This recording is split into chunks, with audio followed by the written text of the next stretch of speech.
Hi, my name is Brandon, and over the past year, the Delight Cafe team and I traveled across the U.S. researching this rapidly growing industry of CBD products. What we have found throughout the industry were products that were inconsistent in dosage and used ingredients that weren't even lab tested. Products with chalky textures, bitter aftertaste, and worst of all, confusion among the CBD consumers. That's why we created Delight Cafe. A 15 milligram lab-tested, all-natural, water-soluble hemp CBD powder pack.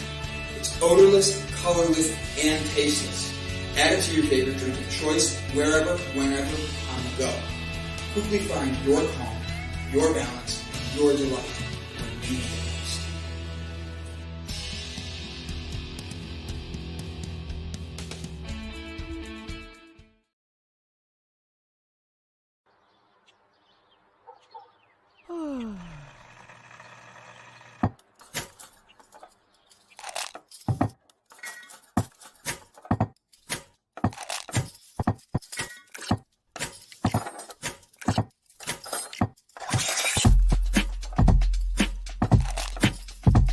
Good morning.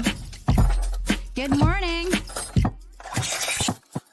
Java Delight will uplift you. Stay tuned. The show is about to begin.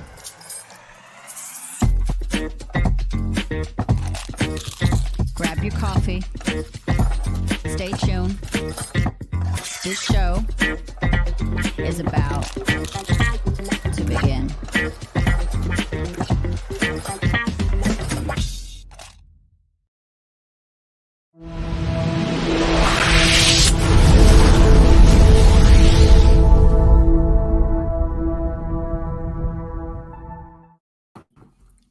Hey, what's going on, everybody? My name is Gavin Kerr, and this is Java Delights. I am here with the most relaxed, the most calm and balanced Brandon Croucher. How you doing, Brandon? Balanced. I'm ready. Have you been drinking tonight? What the hell are you doing right now? I'm balanced. I'm on my balance beam. I'm balancing. Boom, boom, boom. Okay. Isn't that how you balance? I don't know. I've never had a DUI, so. I haven't either. I've been pulled over Yeah. for so many other things, but not that. Yeah. I've been pulled over and they thought I was drunk. I had a noise violation. All right, hold on. I have one thing. Hey, Beyond Moving Pictures Studios is here. Hello. Hi, Ryan. He always stops by really quick just to say hi. Just want to say hello back really quick. So he knows I saw it today. I got pulled over once for a noise violation and got a ticket because my music was too loud. Now, let's play the scenario of Brandon's car. Brandon's car had one speaker in it. One. It was in the passenger front side, and I had the radio on. If that speaker was that loud that I get a noise violation, I don't know how I could never listen to music the way I do now. What time of day was it? Middle of the day, like 4 o'clock, 5 o'clock. Where were you? In East Lake, so in a city, like in a small, like suburban city. Did somebody, were you just sitting somewhere listening to the music and somebody called, or did you get pulled over? I got pulled over. Straight up, got a ticket, everything. And when I'm in the car, I have the radio on, or I have the car on. I go, officer, whoop, look. That's as loud as it goes, and I crank it, and he goes, no, you probably have a floor switch turning off your subwoofers. He was adamant I had speakers. I went to open the trunk. I'm like, here, let me. And he's like, no, don't do that. I didn't give you permission. I'm like, okay. Cops don't like me. It's something about me. Did you fight that in court? No, I didn't have money. I was a 16 or 17-year-old kid. So I just was was you just go to court and say, hey, this cop was mental. I don't have subwoofers or anything like that in my car. Yeah, I've said stuff like that. When I had the when I got the ticket for my headlights not being on at 9 a.m. Oh, that's right. Yeah, you did get that one. Yeah, that ticket got thrown out because I went in there and I said, hey, so my car is really old. The lights come on automatically. I tried explaining that to the officer, and he said, yeah, it's kind of weird because I've handed out 9 of these already. So I don't know what's wrong with him, but you can check the car. And they go, all right, you're free to go. And they sent me home. All right. worst one I ever had was I went to a Chicago Cubs game in Chicago, Illinois, and naturally, yeah, and as I'm there, I picked up a friend in Indiana. We drove to Chicago, picked up another friend in Chicago. We went to the game. Hung out, drove home the next day, dropped the one guy off in Indiana, and I'm taking the back roads back to the highway, and I get pulled over. Now, dude, I'm a youth pastor at this moment, okay? For my job.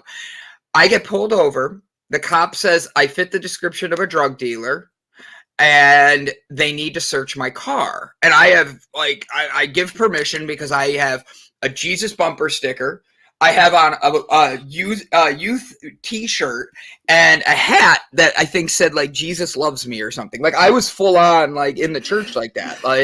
And you were clearly slinging crack. Come on, right? Man.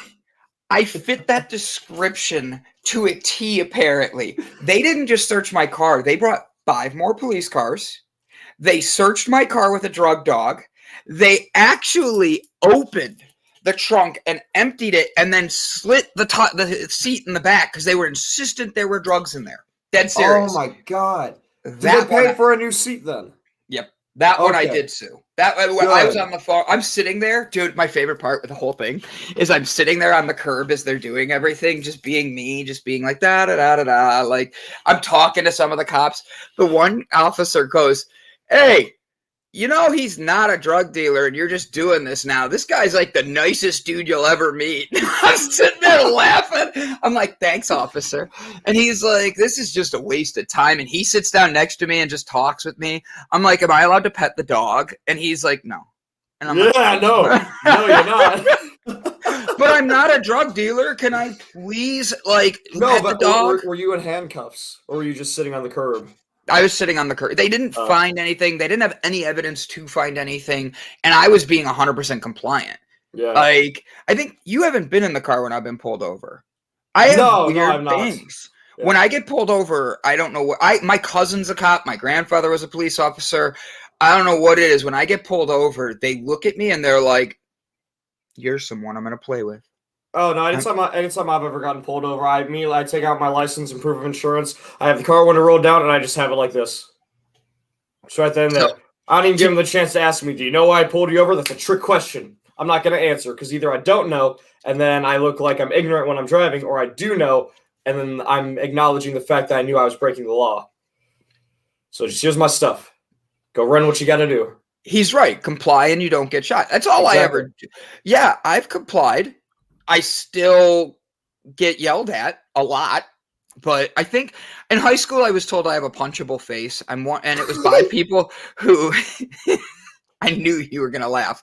So I was told I have a punchable face by people who are all now police officers. So I'm wondering if they just had something in their bloodline where these guys who think I have a punchable face are now cops. That's just my assumption. I don't know. That's what it is. That's how you know you're gonna be a cop. If you look at Brandon and you're like, "Oh, I just want to punch his face. One of these days, boom, straight to the moon." Every show with a punchable face story. LOL, sad. Yeah. So sad. What? I don't have a punchable face story every show. Maybe I do. Maybe I've just heard so many of them. I've gone nose blind, but with hearing your stories of having a punchable face, I'm just blind to it. You just laugh at it. Let's say hello to everybody. Yeah. First is Brett Gordon with Business is Our People Too. Second is Delight Digital Cafe. Whew, glad you guys got here on time this morning. Nice to see you. Third is me. Yeah, that's right. Very proud of you guys. Thank you for coming in. Fourth is Bob Seymour. How you doing? Is he on the road yet? Do we know? He's in Florida. Oh my God. He's all the way on the road then. You guys pick on me and it says that in his thing. Good morning from Florida. You're fine. Oh. Beyond Moving Pictures, it says hello and that he's staying a little bit today. Ryan, we're glad to have you here. Nice. Brett Gordon says he's an alcoholic. That's nice that he finally admits it. Yeah. Oh, I'm sorry. I read that wrong. I was pulled over for a DIY. My bad. Wait, he was pulled over for a do-it-yourself. Was he crocheting while driving? What the hell does he mean, a do-it-yourself? Like a project? I don't know. You're gonna have to ask him. Ask him right now, Brett. I almost don't want to ask him. What were you doing that you were doing it yourself? Like that kind of freaks me out. Oh, you got pulled over for doing it myself. What were you doing to yourself that you got pulled over? Next, we have Jessica Dugas, the J in the BJ Cafe, and she's backstage in the green room eating all the donuts, only the vegan ones, with the one and only Big D. We have the Big D on today, guys. You're going to want to stay around. Make sure you get to say hi to him. The Big D is going to be here. He's bringing his D-ness, and we're excited for that. Sorry, I watched the reaction in the background. That was so worth it. Speaking of vegan foods, last night I made and had vegan pizza. What kind of pizza? It was vegan dough, which was also happened to be gluten-free dough. So it was kind of sad, in all honesty. But I put that in the oven with Layla is this girl I went on the date with last night. She is vegan, so we made these pieces together. She doesn't like tomato sauce, so we used barbecue sauce, which I'm down with. I like barbecue sauce on my pizza. And then we used a Mexican vegan cheese, which I thought was a little weird, but it ended up being good. And then some vegan sausage that we cut up and put on there. And what the hell? I used mushrooms and onions. And the cheese didn't really melt the way that normal cheese does. But overall, it was all right. I ate my whole pizza because I was really hungry. But I definitely think that I need to have another crack at making vegan food. Have you texted Jessica Dugas and been like, hey, BJ, I need your help making something taste vegan-y that's good veganish? And like she's eating... I have not yet, but I've been meaning to, actually. I've just been doing everything else. I have a feeling you and I are going to end up down there learning how to cook vegan one day. Just having fun with it. Phil's going to be out there. He's like, hey, I'm the Big D. And I'm going to be like, I know. So it happens, you know? Yeah. Bob Seymour said he drove 2,100 miles in 3 days. He is beat. Bob, I'm glad you're safe. I'm glad that Bullwinkle made it that far too. Yeah. And only certain cheeses will melt well, and homemade is the best. You make your own homemade cheese? Oh my gosh, I feel like that's a conversation we're gonna have. We found a new topic. We're gonna have. I want Phil to explain how to make vegan cheese. Like, the two of them are cracking up. They're the cutest freaking couple ever. I hate how much I love the two of them because it's like gluten-free dough is rough. That's very true. It is. My mom. It crisped up very quickly. Like we had it in the oven, and the dough was cooked before anything else on the pizza was. Yeah. Yeah. Keep talking because I'm eating.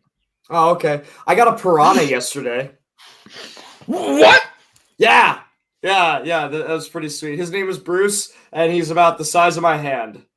I got a big ass red bellied piranha for free yesterday.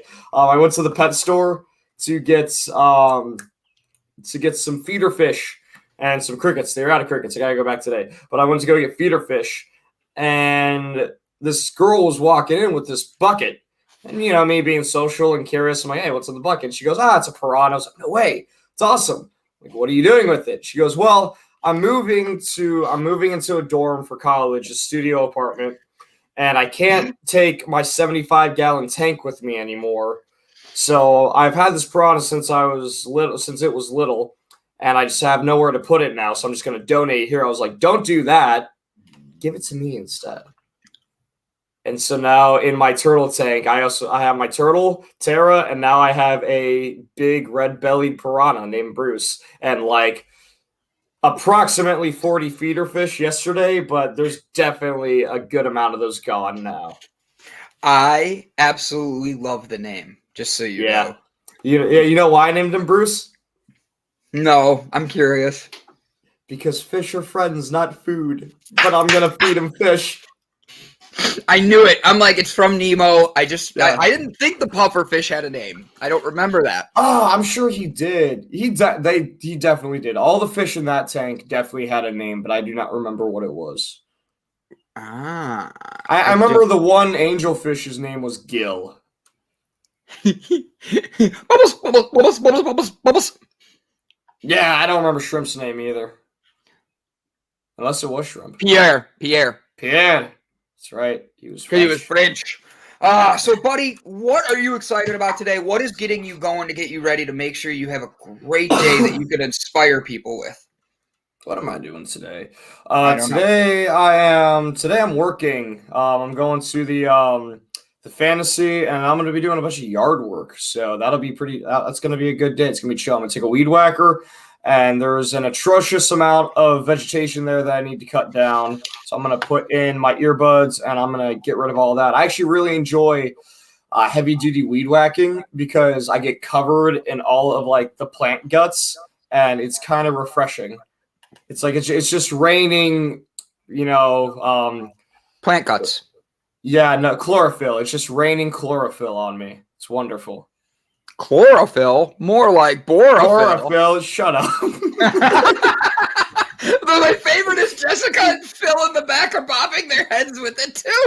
No, I do not want to make out with you. Shampoo is better. Conditioner is better. All right, I'm done. Stop looking at me, Swan. Sorry, guys. Our Tourette's kicked in this morning, or ADD. We're gonna set it on fire. All right, we're done because I could keep going with Billy. Adam Sandler. I could do all day. He just has some great one-liners. He's funny. It's either hit or miss with him, and you're either a fan or you're not. I feel him and Will Ferrell in a movie would either be the most epic movie ever or the biggest fail ever. I wouldn't watch it. I don't think they would be. I don't think they'd be funny together. No, they have to play opposite each other. Because even if you watch them on when they were both doing SNL, they did very different like skits. Still, they did like they did a similar kind of wacky, childish, almost slapstick comedy, but it was very different. I would say, in all honesty, I think that that Adam Sandler is a more complex comedian than Will Ferrell. I feel like a lot of Will Ferrell's characters are just him being kind of clueless and a giant adult child, where Adam Sandler has some depth to him. He definitely does that, but he's got quite a bit of depth to his acting ability and comedy. I got you. I agree. I'm a fan of him, but at the same point, I know what you're saying, and he's funny and blah blah blah. A movie of his that actually I didn't like until the second time that I watched it was Jack and Jill. And the first time I watched it, I watched it I think by myself or maybe like with my parents or something, and I wasn't all that crazy into it. But then I watched it again with my little brother Jeffrey, who was probably like 7 or 8 at the time, and watching this little boy just crack up laughing scene after scene after scene. That's what made it an amazing movie. That's why I realized, this is a family movie. This is something you're supposed to watch with little ones, and that's where you get the real enjoyment out of. You have to love it through them and them enjoying and laughing at these corny little jokes. So, all right, let me throw this out there for everybody, because everybody has a movie like this. What is an Adam Sandler movie that you'd watch? Like, that you could watch again? Like, look, I do Billy Madison, Happy Gilmore, but there's more modern ones today. Write your favorite Adam Sandler movie in the comments. Phil, put the lip gloss on. It puts the lip gloss on the skin. But, like, what is your favorite Adam Sandler movie? Because, like, Big Daddy, if that was on, I'd probably watch it. And I'm not a big TV guy. I really do like that movie, though. Like, throw your favorite Adam Sandler movie in there, or skit, because it's too damn hot out here for a penguin just to be walking around. New Magazine Day. I almost said that when I bit my lip. That's funny. Yeah. All right. Well, we have a couple guests today, buddy, don't we? Yes, we do. We always got a couple guests. It's nice. We got a nice community here on the show. We have Jessica and Phil Dugas going to be joining us in the next few minutes. And Phil, if you have not met Phil before, he pops his head in, gives Jessica a kiss, and then he's gone out the door to work. Yes. He works lots of hours, and whenever he gets a Tuesday that he's up and able, he jumps on the show with us and is able to have a good time. If you've never met Phil before, stick around. He's one in a big D million. Next, we also have, am I reading her bio or are you? Because you said her name correctly. I didn't. I didn't say her name at all, but I can definitely read her bio. I know you're going to say it correctly. Are you ready? How do you know I'm going to say her name correctly? Is it because I'm Mexican? Is that what you're telling me? I'm not saying that, but I am saying I know you're going to say it better than I will. How's that? I'm just giving you shit, man. I know. Yeah. Ana Robles, founder of Yo Soy Amazing, NLP trainer, master procrastinator, master practitioner of NLP, master practitioner in timeline therapy. Anna is an expert in science of mindset, success in the business and in life, coaching business professionals, individuals to grow and maximize their strengths and reach their full potential and achieve the results they have dreamed of. Working in a group and in individual one-on-one settings, she dives into finding the harmony of career, entrepreneurship, and life, improving relationships, clarifying their goals and dreams, working more efficiently and effectively, as well as increasing their bottom line and profitability. Anna knows firsthand what it's like to be struggling and pretending everything is okay.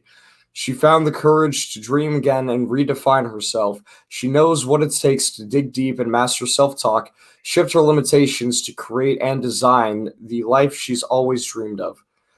Through these experiences, she's found purpose in life and passion to help others and dream again and give hope. Anna is highly trained and experienced NLP master practitioner and trainer, and is able to do just help. Anna is able to do just help one person at a time be the best version of themselves. She understands what you are going through, where you are, and how effortlessly you can shift into action to create your amazing and step into your excellence. I'm excited for her. I'm excited. Are you? Me too. I am. I'm very excited. This is going to be a good one. So we have a couple of ones in here. We got Billy Madison, Spanglish. I didn't expect that. 50 First Dates with Brandon. I dated him? You mean Drew Barrymore? I could have been in there. I mean, I think he's asking for 50 First Dates with you. That was an interesting movie. I wouldn't say that was one of my favorite ones, but I did enjoy it. I really enjoyed Little Nicky, The Wedding Singer. Was Uncut Gems was one of his newest ones that I actually really liked. I have not seen that, but I'm told I would like it. Yes, so it's not a comedy. It has comedic relief throughout it. It has comedic effects, but it is most definitely not a comedy. So know that when going into it, because I thought it was going to be really funny watching it, and then it took me probably 20 minutes to realize, like, hey, this is not a Adam Sandler comedy. And once I realized that, I was able to properly enjoy the film, which I did. Nice. Very cool. Sorry, the dogs decided they wanted to say hello to the neighbors. Oh, that's sweet of them. Yeah, they're polite. Yeah. So we have a very fun time in the next few minutes. We're going to have Miss Jessica Dugas come on the show with her absolute... You need to go take care of that. Yeah, do you mind bringing Jessica in while I go, take these dogs and get them to be quiet? Absolutely. I'm gonna mute myself and remove myself. I'll be right back. Without a doubt. So, ladies and gentlemen, not only do we have Miss Jessica Dugas coming on, but we also have the Big D. He has escaped. He has broken free from his bathroom chambers and his disco ball and music, where he usually spends most of his time.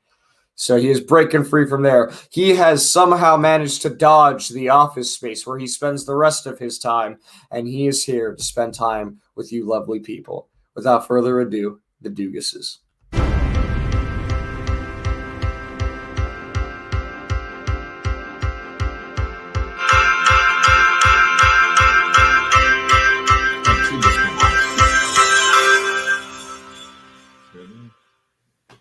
Good morning. How are you? Hello. I'm gonna be honest. I thought that was longer. I'm still. I have yogurt in my mouth. Hold on. I need to give Brandon a little bit of a longer, interim there. Oh, it's all right. It's all right. I'm doing great. How you doing? Those gluten-free donuts. Yeah. Well, that gluten-free dough, it's still in there somewhere. Yeah. But, I'm excited. I'm interested to see how my body will react to it. 'Cause this was the first completely vegan meal, or no, maybe it wasn't. No, I don't eat vegan very often or ever purposefully. Yeah. This was like the first or second purposeful vegan meal that I've ever eaten. The only gluten-free crust that I've ever had that's good is Bob's. It's by Bob's Red Mill, so you have to mix it up at home. But it's a mix, and we just replace the egg in the recipe with like a flax egg, and we veganize it. Okay. But that's the only mix I've ever had gluten-free that is worth anything. Yeah, honestly, if you're gonna go vegan, don't go gluten-free. Well, sometimes you have to, but I just don't. I mean, I'm glutton for punishment. I love all my gluten. Well, we had when I used to work at Olive Garden, we had one gluten-free pasta, and it just seems sad to me. Like the color, the smell, the taste. Like in my mind, gluten is happiness now, and if something's gluten-free, you just taking the happiness out of it. That's all it means. Like there's no Bob Ross in that pasta. It's hard for people that have to be gluten-free because it's not even just the food. There's gluten in like personal care products and everything, and they have to be really cautious of everything they use. So I would be screwed. Wow. No, I didn't know that. I thought it was just a food thing. Now here's a fun fact for you. If you go to Olive Garden, the only pasta that's not vegan is the gluten-free. Oh, I never thought of that. Yeah, that's right. Yep, we have that. And then they had, what else did they have that was like vegan other than, I guess, the salad? We had a soup. There was a soup there, the minestrone. Yeah. And then you could order a salmon. No, that's not vegan. What am I talking about? What the hell did we have that was vegan? You can do the salad without croutons and cheese.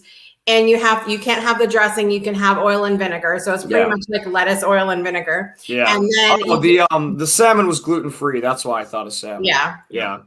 But see, a lot of people have that way of thinking. There was a restaurant that we tried to go to in Auburn, Alabama, and we asked them if they had either a vegan menu, a vegetarian menu, or something that they could customize, and they brought us a gluten-free menu. Yeah. You want to hear some crap? We moved to Florence, and there's a Mexican restaurant in town here, and they're claiming that they're onesies on now. But no, they do have onesies there. But anyway, so they claim that they're vegan, right? So we pull up to verify what they do, and they cook everything in lard, and they don't realize that lard is not vegan. So they don't ask questions. They're eating non-vegan food. Got to ask questions. Yeah. Oh, man. And I know if you go so long without eating animal products and then you consume an animal product, it'll mess you up. Like you don't have the enzymes and proteins to break it down. Yeah, we found that out the hard way because a couple times we've asked for, something to be vegan and they've given us something else and we've been like hurting the next day. Like not good at all. Yeah, I feel like it's difficult to break out of a vegan diet, especially if you do it for so long, just because to cut a food group out, like a lot of people, I know people who have cut out dairy and then they can't consume dairy anymore because they lose the proteins and enzymes that break it down in their body. You don't really get those back. Like you'd have to do like a fecal transplant or something like that to like help your gut biome again. That's the only way you'd be able to do that. The problem is that a lot of people when they go vegan, they're not really paying attention to the nutrient content because it's possible to get every food group's worth of nutrient content plant-based, but you have to be intentional about it. If you sit there and eat like Oreos all day, that's I know a lot of people like that, especially in high school when veganism started to become a trend in my high school. I knew a handful of people who properly did vegan. I knew this one kid, Morgan, who was shredded. Oh my God, this man was beautiful and he was vegan. He did it right. But then I also knew this other person that will not be going by name who ate like garbage and always was in a horrible mood and had like bad acne, or was like just overall just unhappy. But they were so stoked that they were vegan. I'm like, yeah, but you're kind of dying. There's no other way to put it. It's no matter what diet you choose to follow, no matter what lifestyle you are, there's always, people that take it to the extreme and don't pay attention to what they should. You can be sick no matter what lifestyle you lead. Absolutely. Absolutely. Yep. So today we actually have some fun stuff planned with you guys. We're going to play a game called Trivia with, no, I'm just kidding. Jessica hates trivia, for anybody who doesn't know. She has signs written all over her house that say no trivia because she doesn't want me to be able to play with her and her husband. That's why her kids were so rude to that one package delivery guy, because he asked them a trivia question. I'm just saying it's trivial.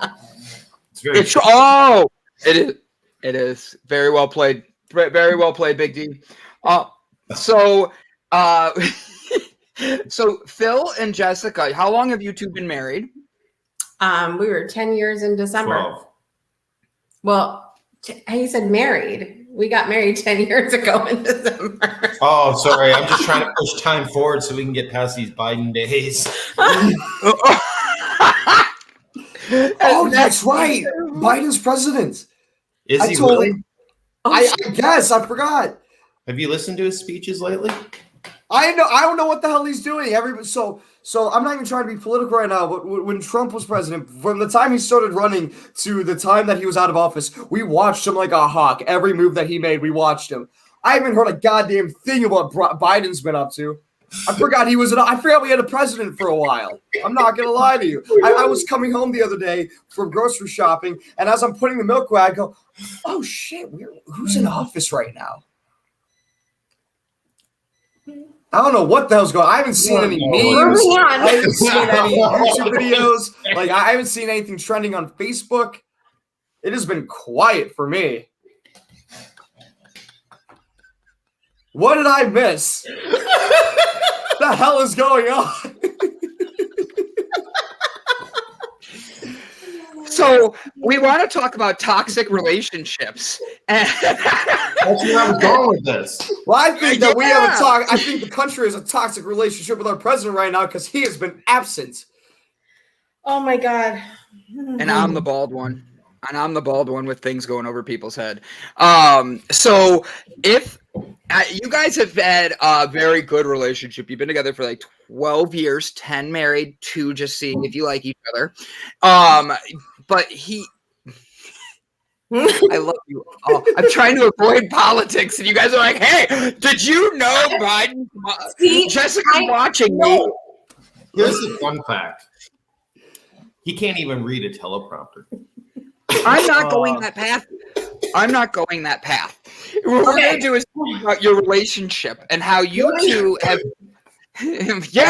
toxicity in the city. We are already off the rails this morning. This is great. We're only 33 minutes in. I love it. It's a good thing that I brought them on early because they stopped their whole segment. Like, yeah. So, guys, you guys have been together for 12 years. You've had a lot of ups and downs. You've had 87 kids in those 10 years. It's been amazing. Like, Phil, I'm impressed. Jessica, you're a beast, man. Like, just keep popping them. Oops, there goes another one. Oop, there goes another dude. Yeah. It was the last time. It was just like that. It was like less than 30 minutes. Yeah. Nice. Yeah. Did they let you leave the hospital like that same day? Like that would be cool. We got to leave the next morning. That was the quickest. Yeah. Nice. That's awesome. It was like a drive-through almost. It felt like we were going to a fast food restaurant. Within 30 minutes of getting to the hospital, boom, boom, boom. And then the next morning we were out. I mean, it was really convenient. Well, you damn near Uber babied it. Pretty much. I was not sure. We did not. So fun fact about that. We did not make it to the hospital I was supposed to give birth at. We stopped at a random hospital along the highway. Even more fun fact. It was so quick. They say my girl's a boy. Yeah, they screwed up our birth certificate. And we still haven't an issue getting that fixed. Oh my God. How old is she now? Well, because there's equal rights, I'm just going to leave it now. Don't worry about it. Yeah, leave it on there. I'm sure she could probably get a scholarship for that, in all honesty. Lord. I have no comments. You guys are. I'm just gonna sit here today and enjoy it. Like, yeah, guys. Yeah. Okay, so Jester commented that I crammed them in the tub during a siren. Ask Jester about that. Yes, fun fact. I'm actually curious. What siren are you like? The police drive by, an ambulance drive by. Like, get out of the tub! Like, what is it like? No, the tornado siren. That was our last house. Yeah, pretty much. No, the tornado sirens, you're supposed to go in a room that is central with no windows, and a bathroom is usually good. And so our most central bottom floor room with no windows is our bathroom. So, and our bathroom is, of course, the smallest out of the 3 bathrooms in the house. And so we literally smallest tub, shove all kids. Oh yeah, it's like sardines. You got to check it out, man. You just peel off the lid and they all pop out. But it's the one with the surround sound. Oh yeah, and 2 disco balls, by the way. Yes, I have 2 disco balls. To answer, the question that was asked earlier in the chat, yes, I have 2 disco balls. Phil is a disco inferno. And Phil has disco balls. I have questions on the disco balls thing. How big are your balls? Like, are they like hanging from the ceiling, or are they like the kind where it's like just the little ones that you can hang from your mirror in a car? Well, some people would say I have really huge disco balls. Jeannie would say you have cantaloupe size. Cantaloupe size. Yeah. Actual verbiage, I believe, was word for word. Yes. Yes, cantaloupe. Because you cantaloupe. Not anymore. Not anymore. I mean, so you guys have been married 10 years. You have 6 kids. In all honesty, not 87. The math doesn't add up to have 87 kids in 10 years. 6 that we know of. 6. That's right. Yeah, Phil could have 87 kids in a month if he really wanted to. He's just gonna fly out of a plane and not even wants to live. Yeah, we're not gonna listen. That's like feeding your piranha Swedish fish. Oh no, this piranha is so chill. You have no idea. This is the sweetest piranha ever. Like, the girl came up to me, she's like, "Oh yeah, he's really calm. Like, you can pet him and stuff." And she puts her finger in there and starts rubbing his scales. I'm like, I love him. I want him. Yeah, he's very calm. I have no rebuttal to that. I would not stick my finger in with a piranha. I'd be, let me just, Yeah. She's like, he just kind of hides in his cave during the day and then comes out and hunts at night. I'm like, cool. I'm just curious what he would do to a Swedish fish. You should try it one time and just TikTok it. I'm just curious. I want to see what happens. I think I don't think he would touch it, but I think my turtle might eat it. She eats pretty much anything. She tried to eat one of the fake leaves the other day. Yeah. Wow. She'll eat anything. She does not care. Plastic, yummy. Yeah. So, guys, you guys came from relationships where you were actually like learning about many different things and growing before you two actually like fell in love. You came from past relationships where you might have brought some baggage with you and all that. Talk to me about how you guys were able to build a better, healthier relationship to break those toxic.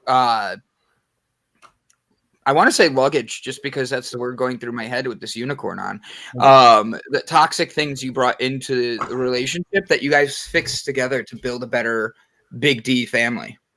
I will be right back. I think,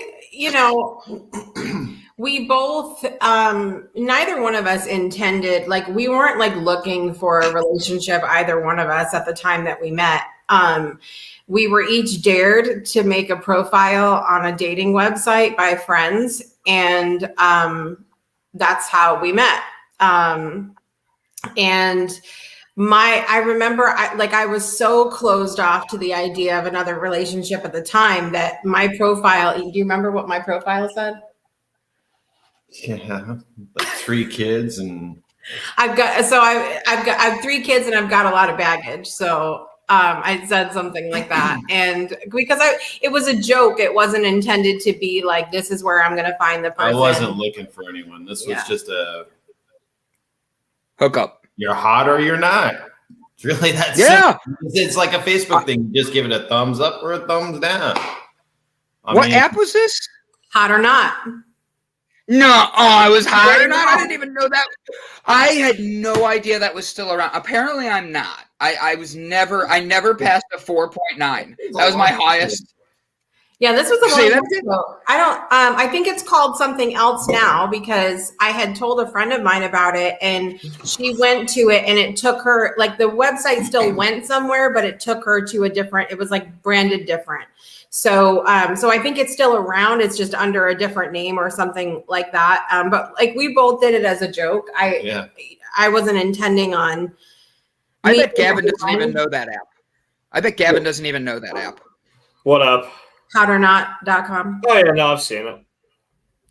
So we ended up just talking a lot, and then I think like I know I can just speak for me. Like I fell for him really quickly, and it was really unexpected because, like I said, I wasn't looking, I wasn't planning, I wasn't anything, and so. Obviously, like all of the advice out there tells you when you get out of a relationship, you're supposed to like give things time, get to know, find yourself, all of that stuff. And how it happened was not giving anything time. There was no finding myself. There was none of that.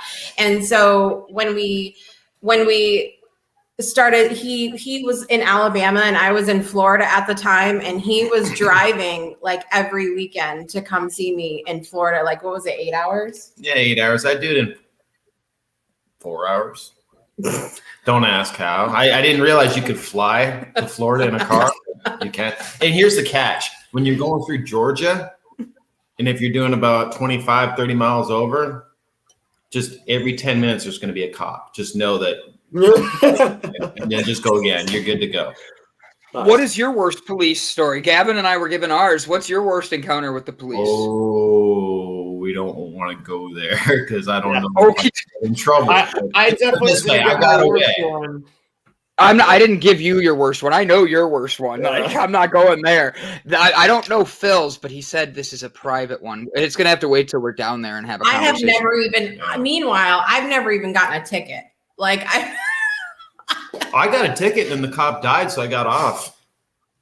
Wait, what? True story. In Alabama. Yeah, true story. And he shouldn't have gave me a ticket anyway, but he did. And then he died 2 months before the court date, so I went to court and they let it go. He couldn't. Wow. Yeah. So what advice would you give people for like keeping I have no idea how to go with that one after that. Like the segue there is so hard. Like, so how do you guys? Yeah, it's sad. It's sad. I mean, it's not sad for you. You got out of a ticket. That's kind of cool. And I can think of like 5 jokes. Like you said he didn't give you a ticket, or he gave you a ticket you didn't deserve. It's so warm. He gave you a ticket you didn't deserve. I'm like, karma, you know? And then I'm like, he said he died, and I'm like, no. I felt that way for a little bit. Do you know what he died of? I don't know. Was he shot or something? Something happened. Oh my God! It was a bad situation. I mean, it's sad. Bless his heart. Sorry for his family, but. Yeah. Oh wow. Yeah, I feel really bad. That sucks. See, now I don't want to know your worst story now because that one just like hold on. Now I really want to know. I got angels watching over me is all I can say. Yeah, her name's Jessica Dugas. I don't know if I'd call them angels killing people and whatnot to get you out of tickets. That seems a bit extreme. I mean, you got to do what you got to do. If it's his angel, it's his angel. They're there to protect you. Hell's angels. What that is. So, Phil, what was the first thing about Jessica you saw that you were like, I want her? Now, I don't mean that sexually. I mean that isn't like be to date, like date her.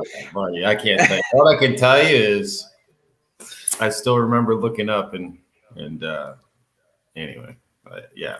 When we met in person the first time, I had gotten a hotel room and I watched him pull in the parking lot. Like I was in the window, and so that was the first time that we actually saw each other was through the window at a. I looked up and there she was, and I was like, wow. Really? Yeah. That is all. Yeah. All right, tell us the first time you guys met. We're gonna let you have a moment here. Were the cops involved? The cops were not involved. No, but they could have been called. We had been talking for so long before we ever met in person, because again, we were, neither one of us were looking for anything, and so it really was just we were talking very often, and when we were talking every night, we were finally like, we should probably. Yeah. I know those people on dating apps. It's a joke, unless. It really, truly, I had not even anything in the back of my mind, because I had gone through so much in the relationship that I had just left. And I really I was so afraid of being hurt again. I was so afraid of not being able, because I was so traumatized by everything that I had been to, that even at the beginning of our relationship, even, up until really a couple years ago, I still had so many doubts about myself as being a good enough wife.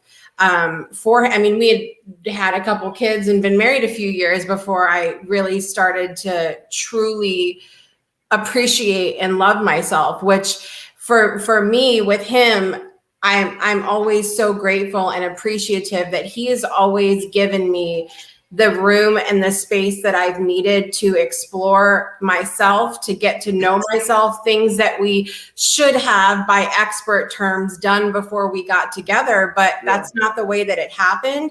And so when you were asking before, Brandon, about advice that I would give people, I would honestly say, just as cliche as it sounds, follow your heart, because there are all these expectations and rules that the experts put into place of how you should be before you get into a relationship. But that's not always how the heart works. That's not always how that works out. And would it be more ideal, I guess, to know yourself better before you give yourself to someone else?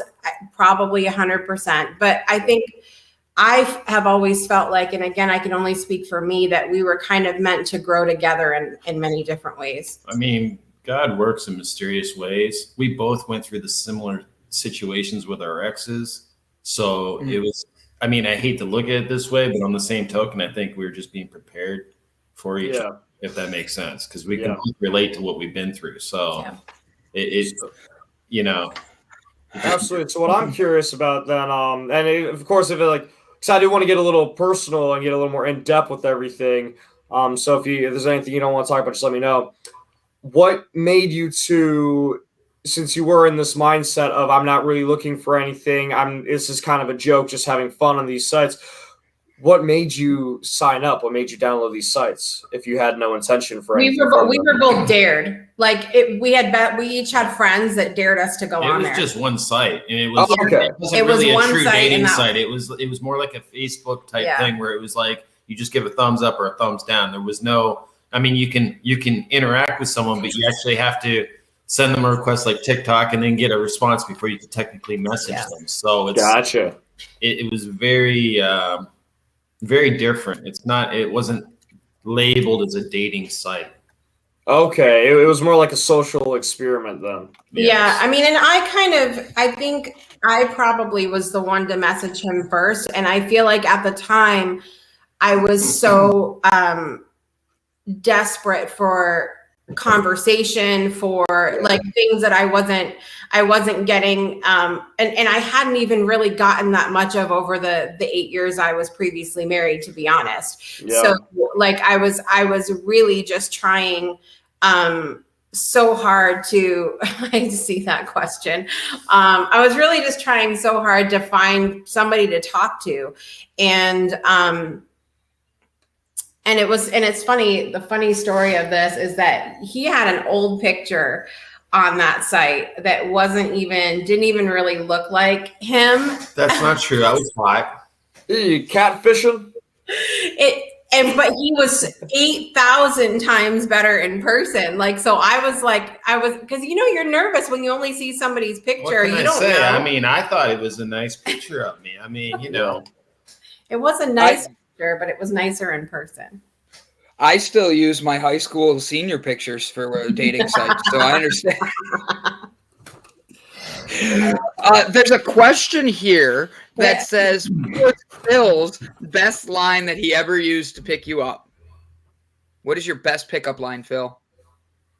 My best pickup line? I don't think that it was a line, lines. but I will tell you I don't this. need pickup lines. What blew me away about him was that he's so unafraid to be himself and just say what's on his mind. And I am not that person. I really have to put a lot of thought behind what I say. Oftentimes I'll say things and I'll question it and then give myself permission a year later that it was okay that I said what I said, you know? And, Phil did not use Bob Seymour's picture. I'm hilarious. But so it was really the whole thing. And we had gone to, I think one of the weekends he came down, we went to McDonald's. Yeah. I'm gonna have to tell the story. Yeah, you're gonna have to. It's a better perspective. On my side, I just thought, hey, I'm a businessman, but hey, go ahead. Okay, so we're like literally ordering from like the dollar menu, okay? Yeah. And we get up to the window, and this man that we hadn't been seeing each other in person that long or anything, and he asked them at the window, "Don't you have any coupons that I can use?"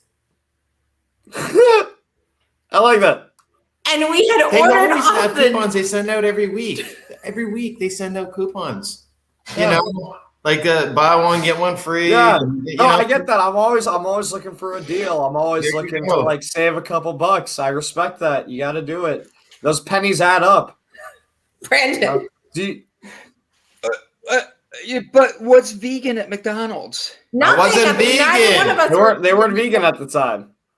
Okay, that happened later in life. Yeah, 12 years ago. After eating lots of McDonald's, I went all the way up to like 268 or 69 pounds, and then I went vegan, and now I'm back to.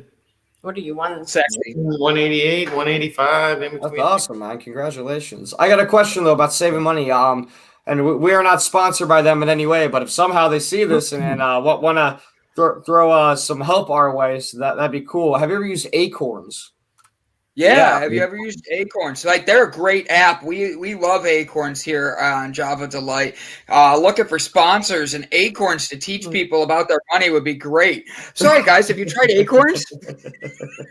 We'll use that later for the promo. Right. But have you looked at it though? It's an app where like every time you spend money, then it takes whatever the nearest dollar is and it puts it away in a savings account for you, and then people invest it for you. Interesting. Yeah. Check that out. Yeah. I've been using it for a little bit. I downloaded it and now I just forgot about it. So I'll look back at it next year and see how it's doing. So with that though, you guys have had a really unique experiences with drive-thrus. You need coupons for the food on the first date. You got married with a coupon on the second date, and then you were literally like a drive-through baby on the third date. My gosh, you guys like really like the drive-through. Yeah, I'm gonna have fun with this. So you guys weren't vegan, now you are. What was the change, and which one of you had a harder time with switching over to actually becoming vegan?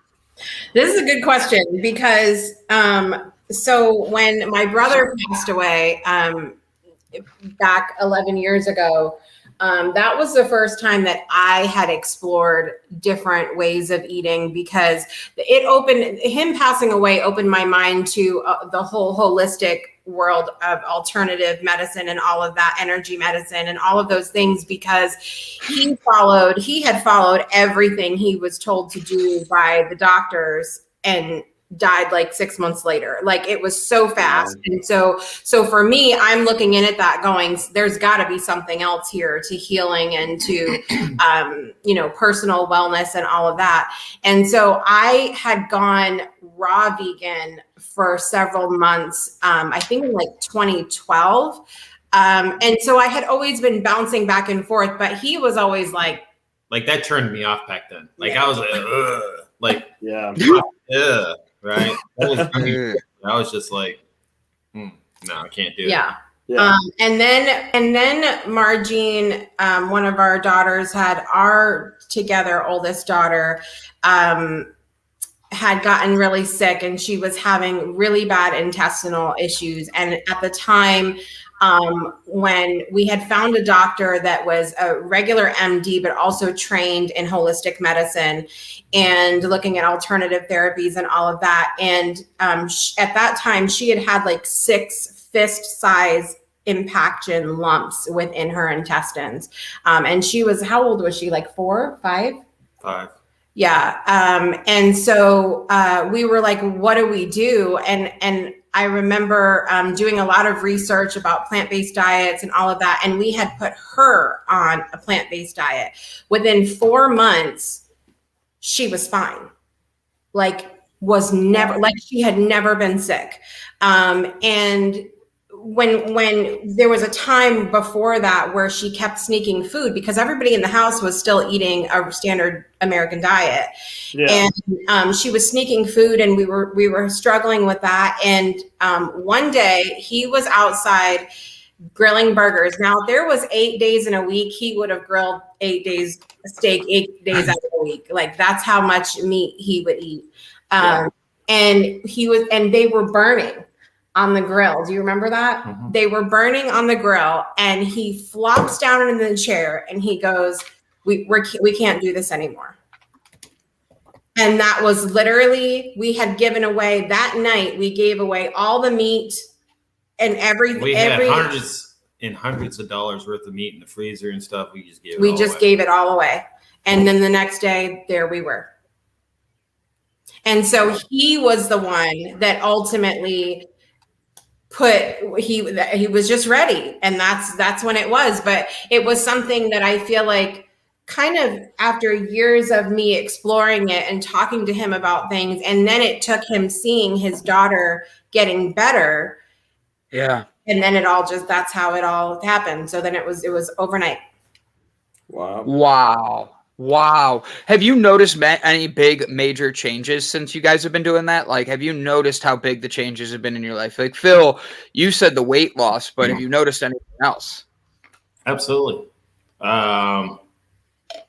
Less bloating, less, issues, feeling groggy, stuff like that. I mean, just overall, just feel better. I mean, and he has the blood pressure and the pulse of a marathon runner. Yeah. Like, it's unbelievable. And his only exercise he gets is walking to work. You walk to work? Well, I walk to my car. I drive my car to work.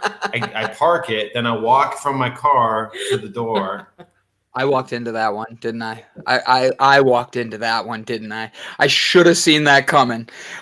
Phil, you are a very good man. I love what you do with your kids and all that. You're literally like, Jessica has nothing ever bad to say about you. And when she does, she doesn't call me.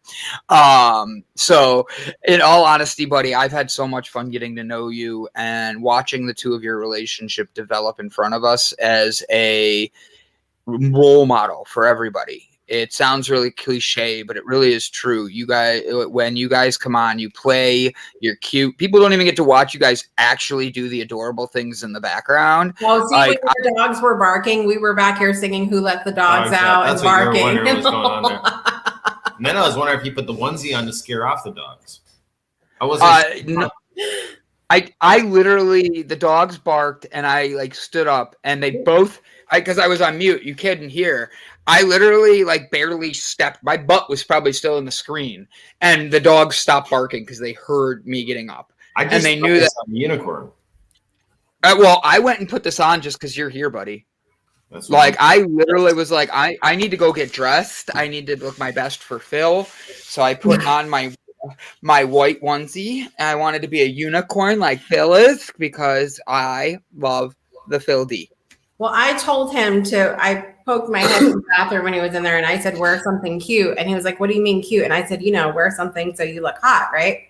And he goes, well, should I just wear a tie? And I said, you can't do that because Brandon will have to end the show. Yeah, I was going to just put on a tie, and that was it. It'd just be a tie. That's it. No, that would totally be acceptable. You know, it wouldn't be anything that you want to see at like the beach or something. I mean, and you're sitting right there. It's not like you'd stand up and walk around and only have a tie on. Yeah. Or maybe your tie does go on right now. So I guess it depends on how long the tie is. Do you really only have a shirt on? I so hope you do. I love it so much. You can only see from right here. No wonder Jessica keeps going.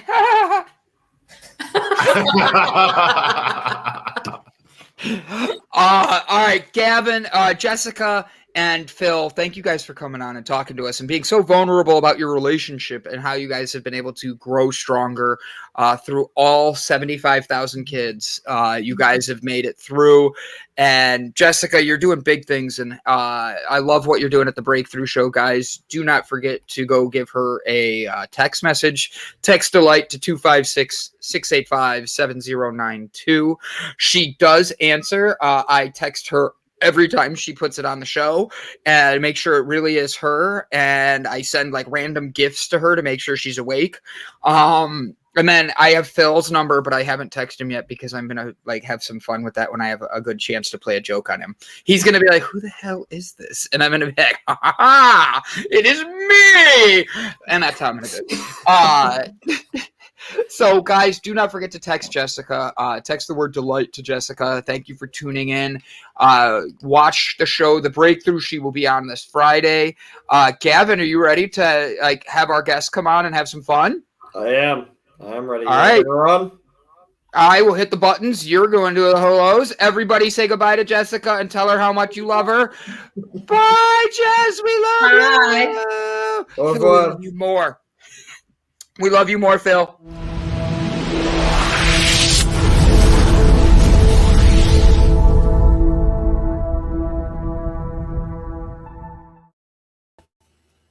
Hi, Anna. How you doing? Oh, I'm legit doing the hellos completely. He's gone now. How you doing? It's just us here. Hi, Gavin. I'm doing great. It's so good to be here. You guys, I love your energy. Thank you. It's really great to have you here. Yeah, we have a lot of fun on the show. We like to we get into deeper topics, but for the most part, we enjoy just hanging out. You know, it's very relaxed feeling here. So tell me a bit about who you are and what you do. Good question. My name's Anna Robles, and I am the founder of Yo Soy Amazing. I created the company about 2 years ago after experiencing some traumatic, toxic environment at work in corporate America. And so when I left corporate America and decided to take care of myself, I came across NLP, and it's changed my life. So now I get to give it back and share with the world and help others that were in my situation or are in my situation be the best versions of themselves and be able to find the light again. I love that. So I'm a bit tired still. I'm still waking up. So if it was obvious, I just may have missed it. What exactly is an NLP? It stands for Neuro-Linguistic Programming. It is the science of learning to be the best version of yourself. So it is psychology based. Awesome. Is that more body language, or is that going to be more behavioral or philosophy itself, the thought process that we have of ourselves? It's a thought process. So our thoughts create our reality. Yes. It's about the words that we use with ourselves. It's about the language that you use with others and how all of that linguistic, that's where neuro-linguistic programming comes with. It's linguistic is the words that we choose to use, the words that we heard as we were growing up that created our reality and how they sort of attach to ourselves neurologically and how they have an impact on our mental programming throughout our life. Nice. I like that a lot. So are you doing more types of like spiritual things like positive affirmations, or are you doing more of the the scientific route of just like if you constantly tell yourself that you're going to be doing something, eventually you will be doing that thing?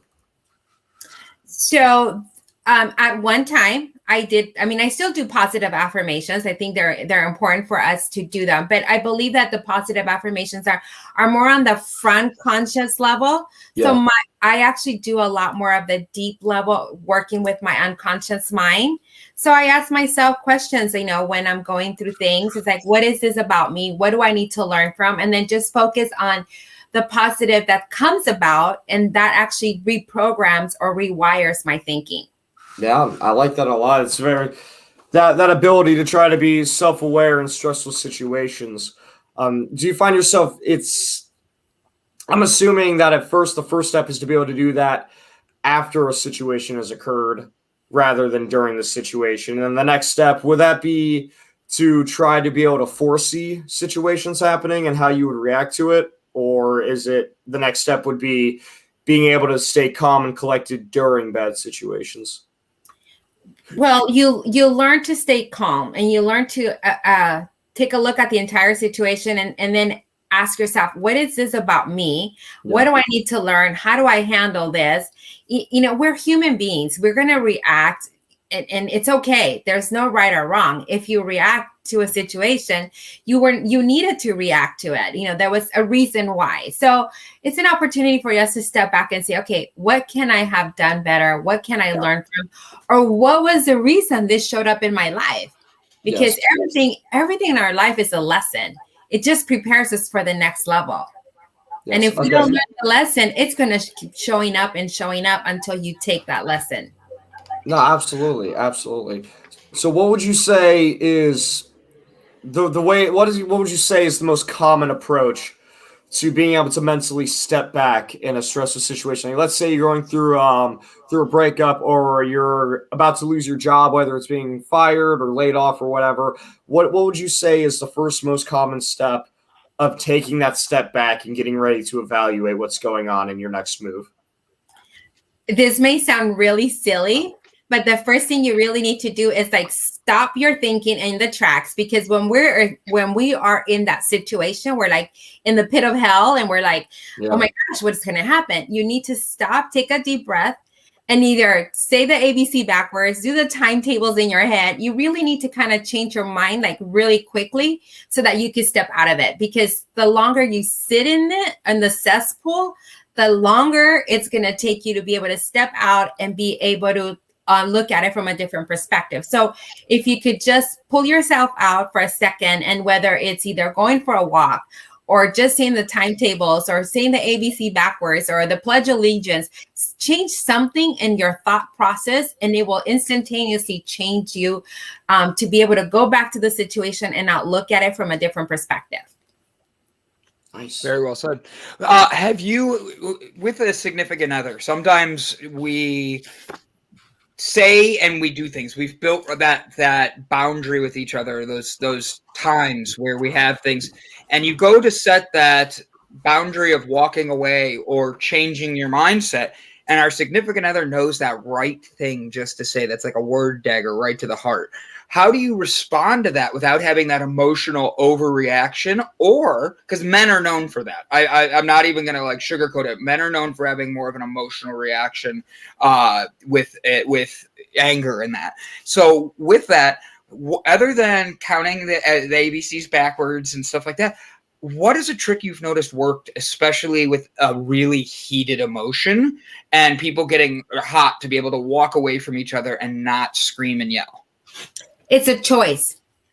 Everything in life is a choice. So you either choose to be a part of it and continue, or you choose to turn around and say, you know what, I need a little break. Yeah. I love that. Was there anything that I might have missed this? I was changing out of my onesie because I was really hot. But was there any situation that happened in your life that made you be like, look, I just need to do something different. I'm tired of things being the way they are. And then all of a sudden you're like, I'm walking away from situations that are fighting. I'm walking away from the stress. Was there anything? You don't have to share if it's too personal, but I'm wondering what made you have that switch in your life to really set those boundaries and respect yourself like that. It's not a secret. It's actually something that did happen about 2016. So I was working in corporate America, And I had been at this particular company for about 14 years. And I had the opportunity to be in charge, and I had my own department, and I built it. I literally built that department 7 years earlier, and it was successful, and it's still, going well. However, I had reached the max. I was already at the top and of my game, and inside of me, it's like I knew I wanted more, and there was more for me to do. I just didn't know what that was going to look like. And opportunity came.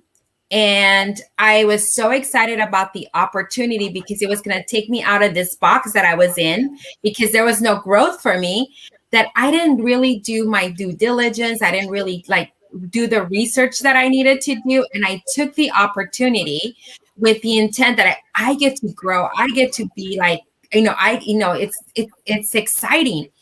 Well, I walked into a very toxic environment. Yeah. Very, very toxic, and I had already been spending time and money and investing in myself and my mindset. So I thought I was really strong. So when I walked into this environment, and granted, I had just purchased a house too. So now I'm thinking, I go into this environment where I'm supposed to grow, I'm supposed to learn, and all the promises that were offered were not quite deliver at the beginning. So I'm starting to is this the right move? So I start doubting myself. And as I start doubting myself and things are not going well because I'm not getting the support, all of a sudden that toxic environment became like a bullying. And it was really stressful mentally, where literally you would show up to work and you didn't know how the environment was going to be. You really didn't know if you were going to be yelled at. So all of that started to create this doubt, this fear. And I'm going, oh my gosh, I'm going to lose my job. I'm going to lose my house. You start spiraling out of control. So I'm holding on as tight as I can to this environment, because all I care about right now is oh my gosh, I could go homeless if I lose this job. I couldn't think anymore. All I could see was this little box. And, that led to depression. That led to so many different things, where my friends started to see what is going on with you? You don't look like the Anna we know. You're not the strong woman that we used to know. They're the ones that started shaking me and said, you need help. And once I finally got the help, I got out of that environment and I started to go into entrepreneurship. And luckily through that, I met my mentor, my good friend, and I followed in her footsteps, and that just changed my life. And now I get to change other people's lives. I love that. Give us something where you've been able to work with somebody and you saw such a change that just kept inspiring you to change. You don't have to give us their full story, obviously, but have you noticed that when you start doing this with people, you get to watch that change in them happen and build their best self up? Absolutely. It's my favorite part of what I get to do. I'm also a neurolinguistic trainer. So I'm not just a business coach. I'm also a trainer, and I teach people. I had students come into a class, and my teachings are live. And as we're going through different subjects in their neurolinguistic programming, things start to come up that you may not be aware of. And this particular student has such a baggage, that the baggage was so heavy, and the student didn't realize how heavy it was. And as we're just going through the different exercises, that baggage started coming out. And to see this person blossom in life, and to let go of this baggage that this person was carrying for over 20, 30 years, how it's changed this person's life is amazing. Another person, it's we started working, and this person has already reached the goals, and we've only been working 9 months, and now we're quadrupling those goals. So to see the impact of how someone now shows up and who they're attracting in their life, that to me is powerful. I love that. That's a very well said, very good way of looking at this.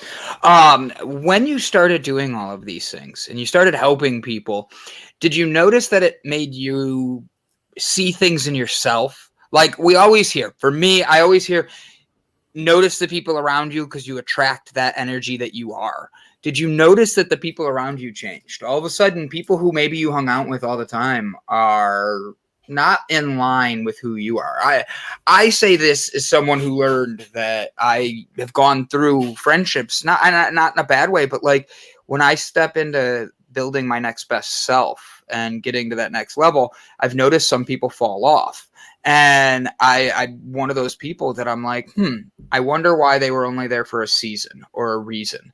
And I like to always keep growing upward. Have you noticed that you gravitate towards people that keep going you upward? And how has that really been an influence to helping you build your best you?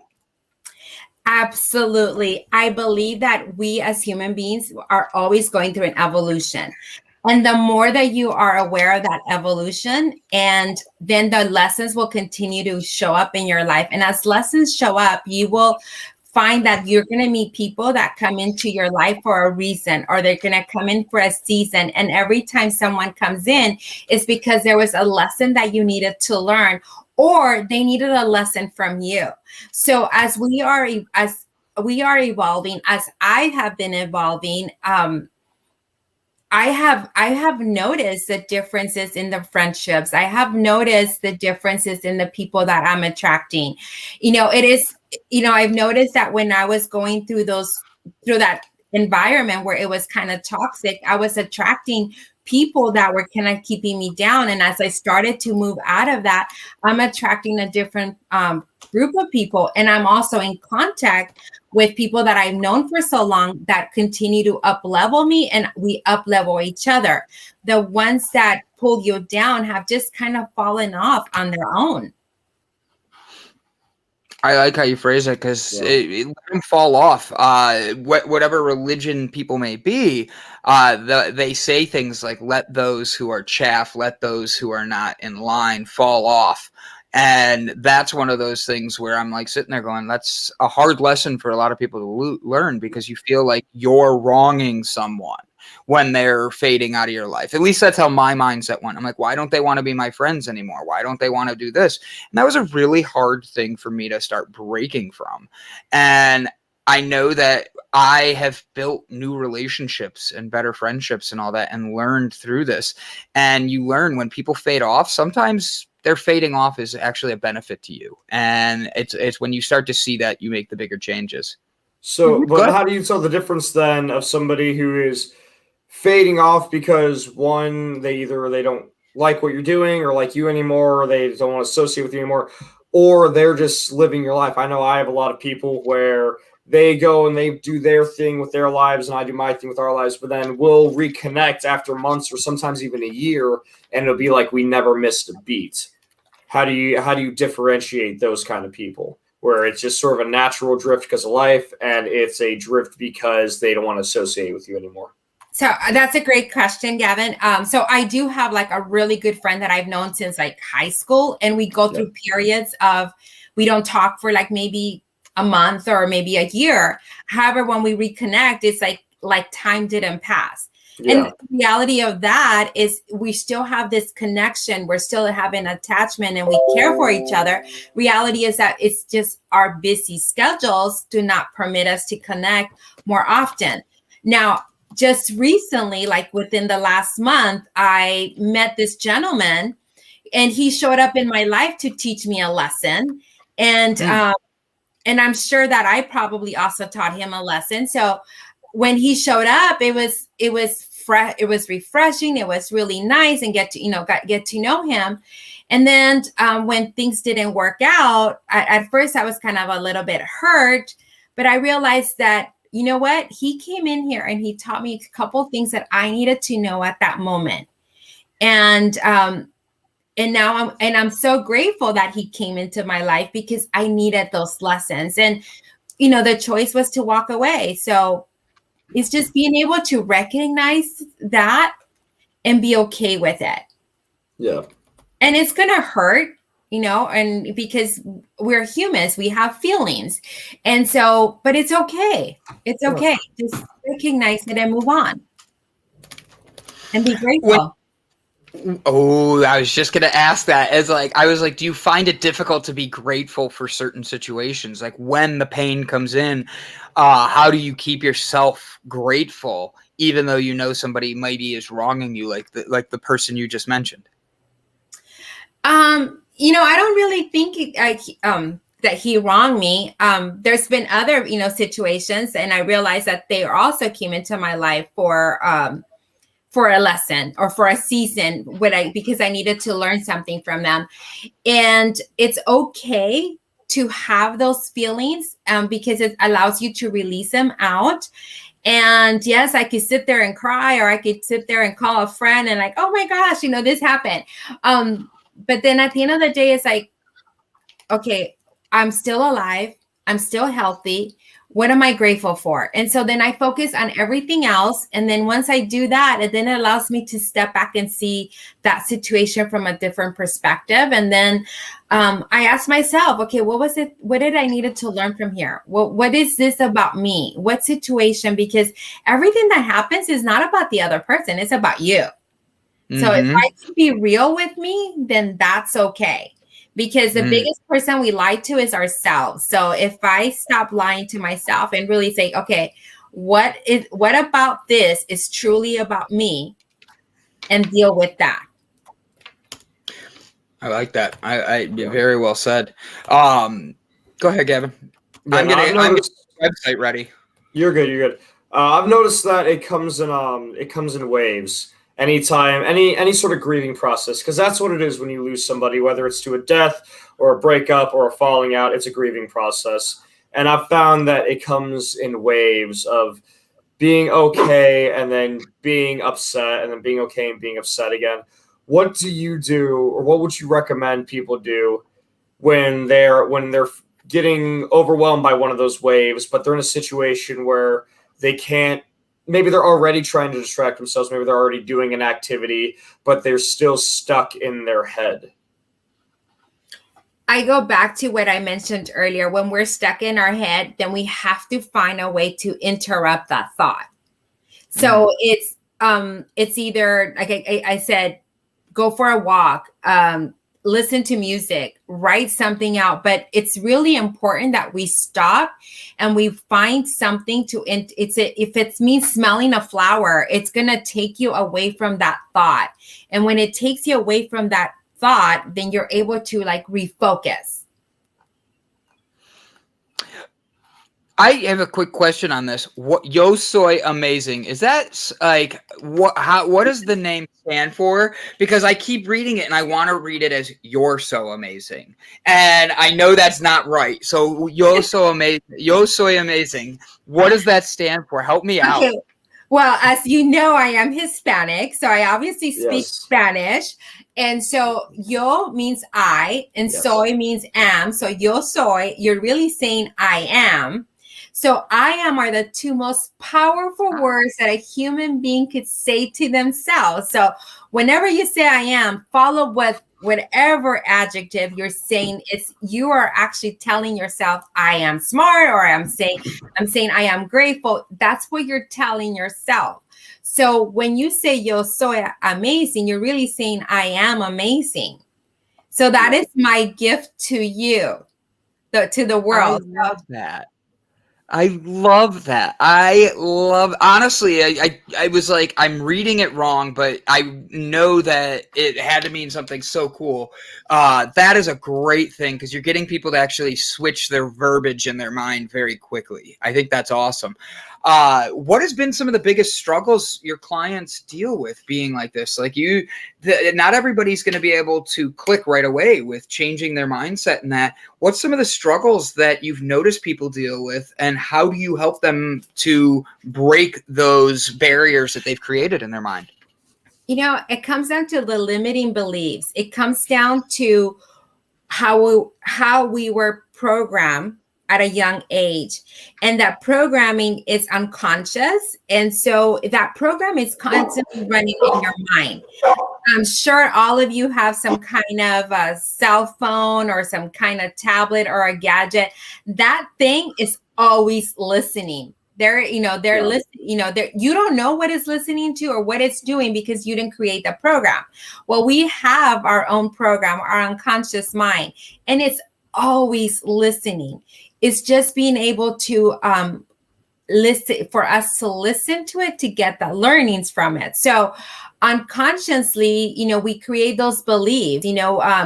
For example, if you grow up in an environment where mom and dad are always fighting about money, guess what? You're going to eventually come to a point in life where like money becomes an issue because somehow you program yourself to think that money was evil or that money causes fights.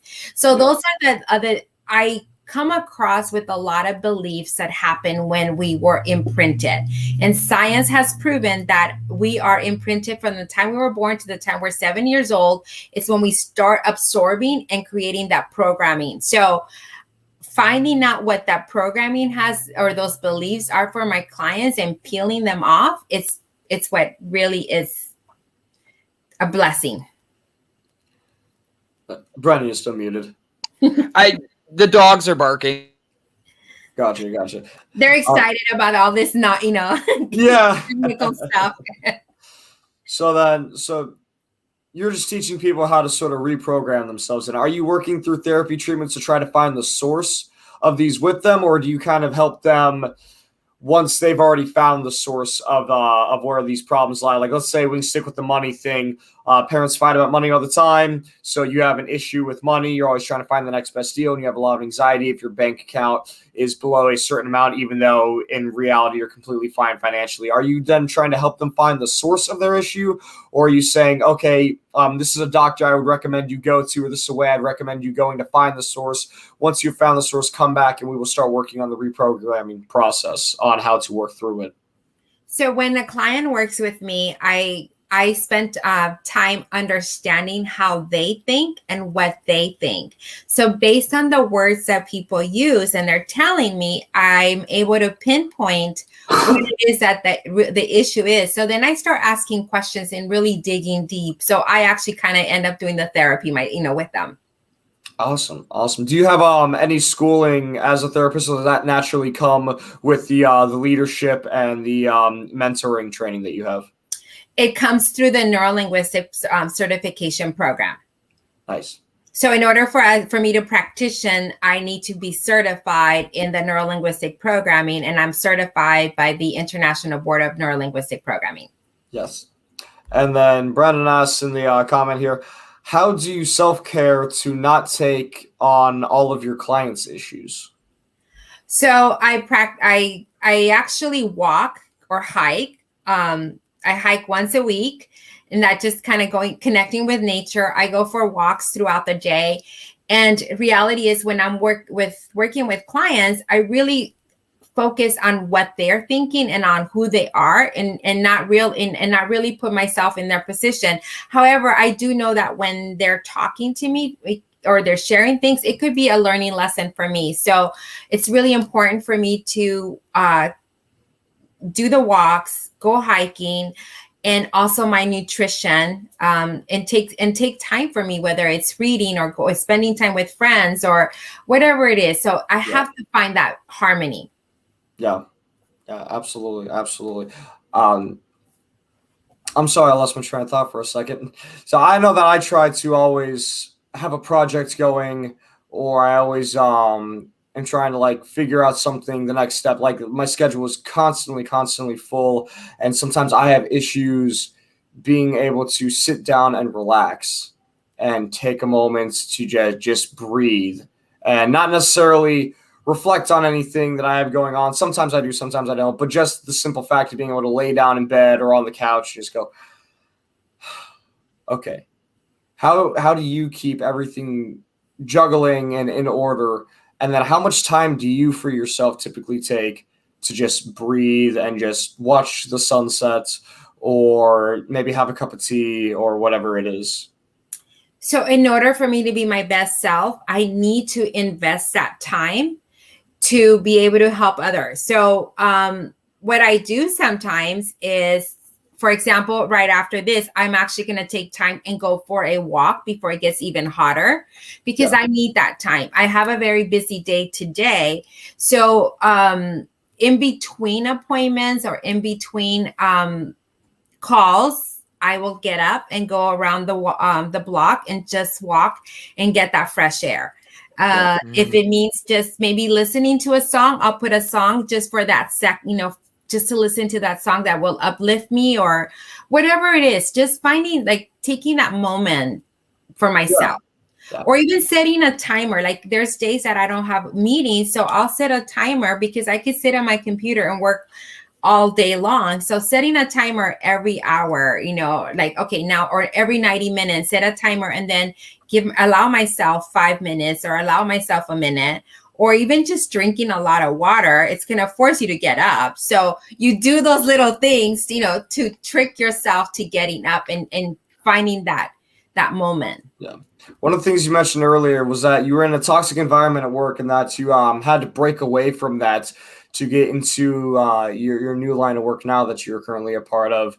You were at the company for 14 years plus before you left. I have to imagine that there was a lot of anxiety, a lot of stress going through your mind, breaking through. And you mentioned how your friends were finally ones who said, hey, you need to get out of here. What was it like taking that leap? Did you leave before you had anything lined up, or did you stay until you had something figured out, or did you just say, all right, I need to get out of here and I will figure it out. I'll land on my feet once I'm out of here. And then you quit first, then found the new job. What was the process from switching from one profession to another? And then how did you know that this profession was going to be safe and not another down the road toxic environment for you?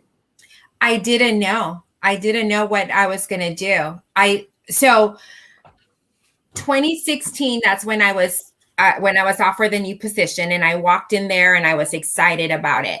So I actually remember having to spend New Year's Day working, creating a presentation and sending it to my boss, and I would get feedback and it's like, it's wrong. And I'm like, what's wrong about it? Like, I literally spent New Year's Day working. And shortly after that is when I really stopped hanging out with friends. I didn't have time to do my hikes or my walks or go to dinner or anything. I started to become reclusive. So I was constantly home. And that led to gaining weight, that self-doubt and all of those things. And I remember the month of July of 2017 and bumping into coworkers, and they'd be like, what's wrong with you? I'm like, no, I'm fine. Like, BS. You're not fine. You don't have the light or the spark that you used to have. You're locked up over there. We don't even see you anymore. And I'm like, it's just busy. I was lying. I was lying to myself as well. And I remember I had a coworker, and she said, here's a phone number for the company, for the insurance that we have. They'll help you out. And I was like, she's kind of crazy. And then she kept calling me, hey, are you okay? I said, yeah, I'm fine. Have you called that number? Like, no, not yet. Then I had a coffee date with a former employee of that department. She had actually left because of the toxic environment as well. And I remember texting her and saying, oh my gosh, I'm sorry. I have to stay at work a little bit longer. And she's like, I'm going to wait for you. So I finally showed up to our coffee date like around 7:00 at night. The coffee shop already had closed, and she's sitting outside, and I had parked. And as I'm walking, I see her stand up, and she's looking at me like, who is that? And, and I hadn't seen her for about 3 months. And she's like, what the hell happened to you? Those were her words. And I'm like, what do you mean? She's like, you look awful. I was like, thanks. I haven't seen you in a while, but and I just remember I started talking to her, and I started crying, and then she's like, you need help. I was like, you know what? Somebody else has already told me that I need help. She says, well, you better call that number. So I remember getting home about 9:00, and I called that number.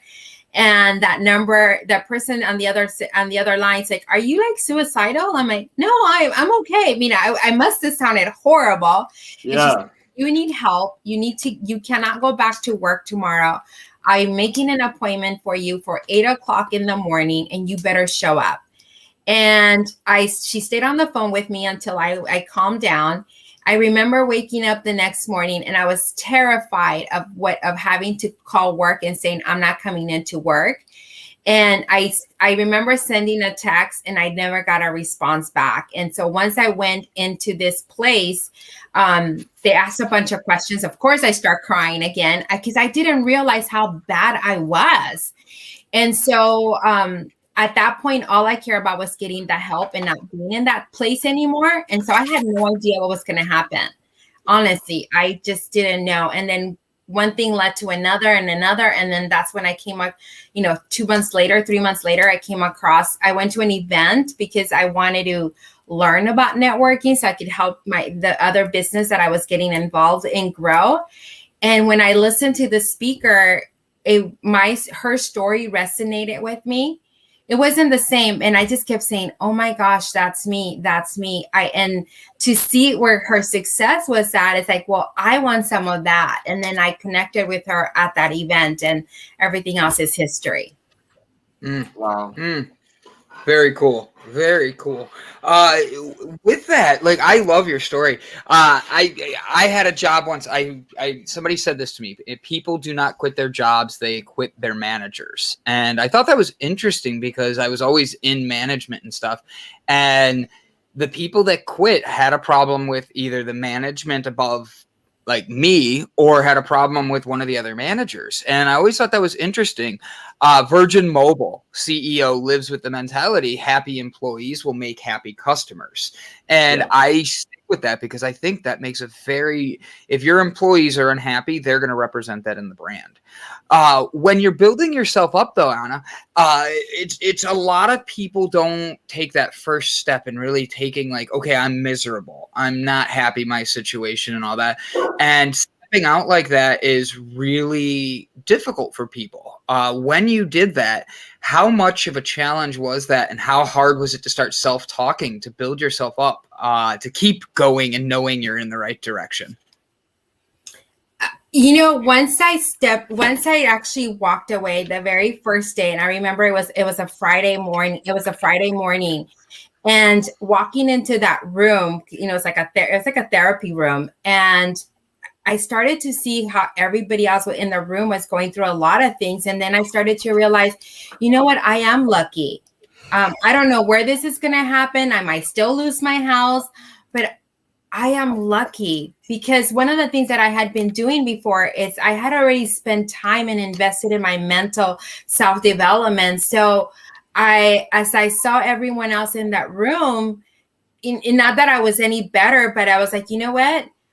I have tools that I haven't used, and I don't know how I'm going to use them, but I'm glad to be here. And I just started, I stepped back and I sat down and it's like, okay, let's wipe down the slate. Whatever doesn't matter. It's what matters is this moment. So I just started to listen to that person, and she's like, just go outside and look at the sun. That's going to help. I'm like, okay, I'll go outside and look at the sun if that's what it means for me to start to get better. And so that's what I did. I just wiped everything down and started fresh and just listened to what they had to say and just took one step at a time. I love that. So you've been on this journey now. What are your next goals, and how are you trying to achieve those goals? What's the next step for you? My next step is the clear picture is if I could impact one person at a time, because making an impact in one person, it's trickling down. So if I could impact one person in my community, I know that person is going to then impact someone else, and that someone else is going to impact someone else. So by having an impact in one person, it will change the world. I love that. I love that saying. If you have that one impact on one person, you will change the world. Self-reflection and some vitamin D, she says. Yeah. I agree 100%. When you're stuck inside, though, how do you take? All right, you're in California. So the rain is like not as frequent if you're in Cleveland. You also don't all of a sudden have like 5 feet of snow.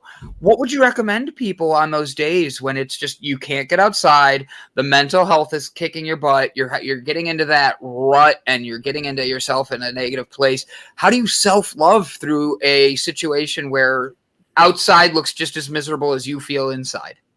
Bring the sun inside. So what does that mean? You could get up and dance, move, play some music, something uplifting, move the body. You got to create that movement. You got to, if moving is not something you want to do some yoga or self-reflect, journal, like brain dump, draw, paint, cook, just find something else to do. Mm-hmm. I love that. I'm listening to you, buddy. No, I'm just laughing at Miranda's comments. I think they're fun. I think Miranda's comments. Party. What would be your song you choose for your dance party? Yeah. Everybody has a song. I have a song. I know Gavin has. That's the wrong way. Gavin has a song. I got a lot of songs. It depends what kind of dance party. Yeah. I have a playlist for different things. So I'm sorry, Anna. Go ahead. What's your What is your dance? I have a playlist, but my favorite song to uplift is "Champion" by Carrie Underwood. Ooh, all right, I like that. I like that. I like that a lot. With that, do you dance party in your car at all? Sometimes. Just curious. Usually that's where my dance parties end up going off the chain. Like I just get into it when I'm like driving and stuff. When you're behind the wheel of a vehicle, you like to flail your arms around and bob your head, discombobulating your vision. Heavy metal, yeah. I'm like.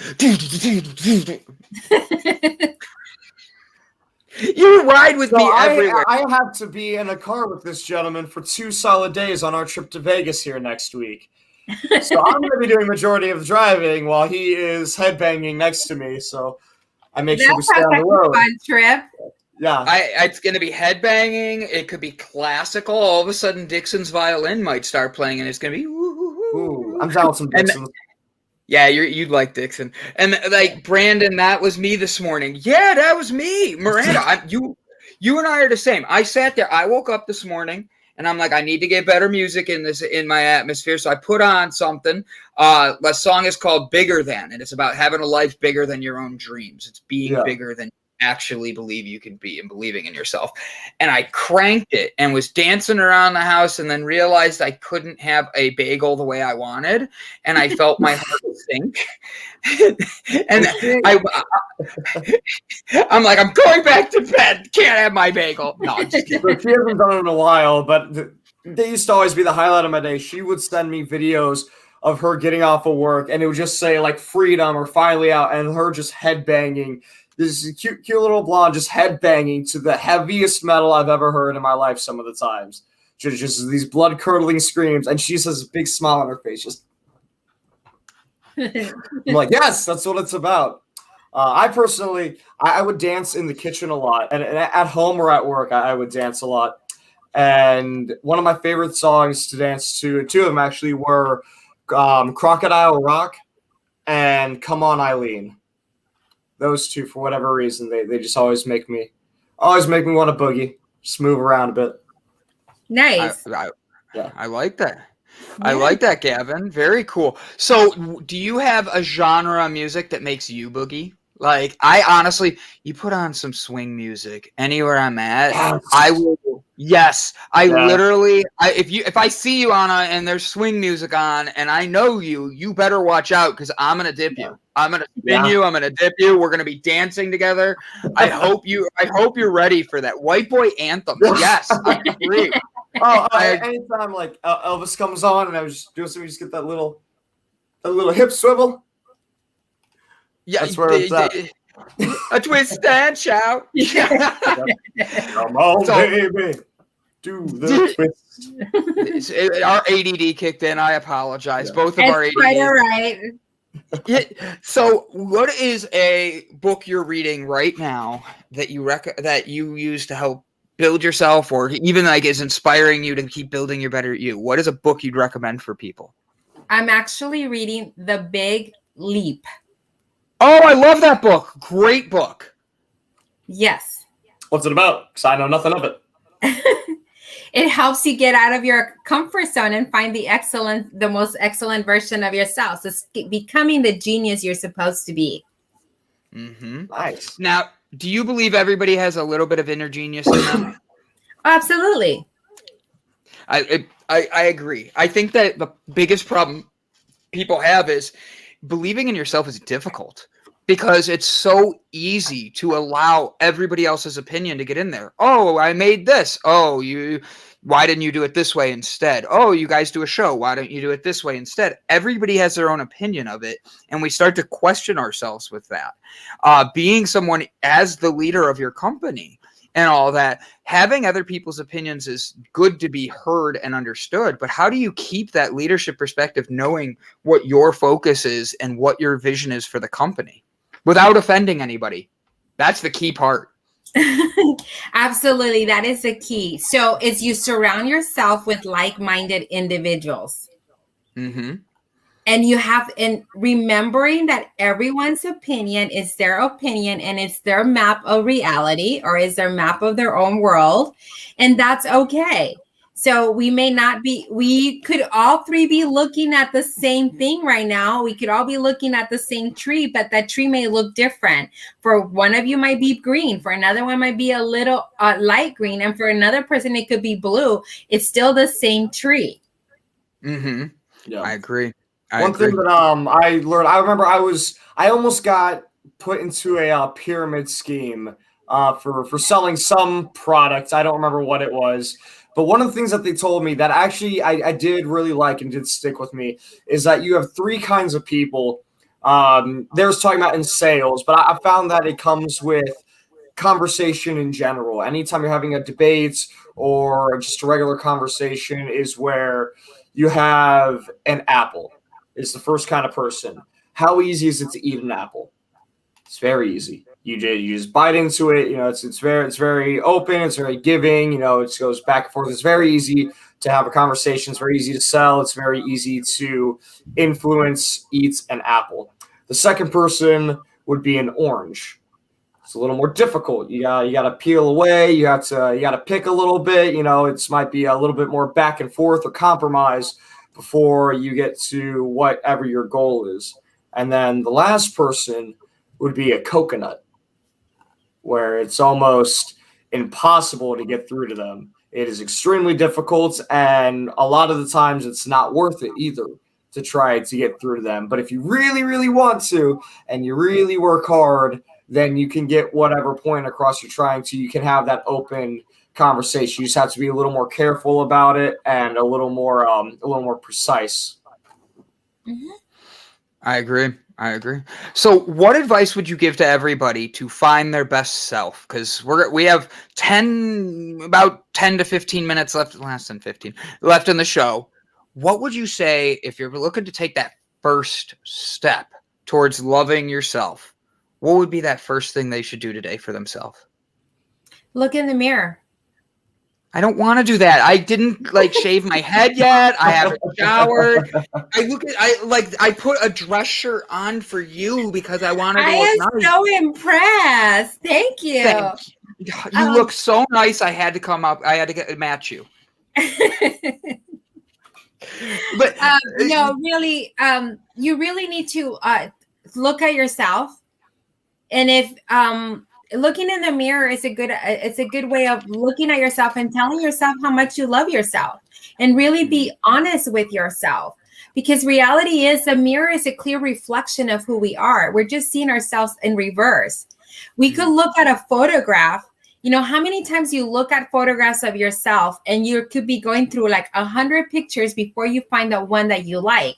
Reality is we're looking at all those photographs and we're like, this doesn't look like me. This isn't me, because we're not used to looking at ourselves.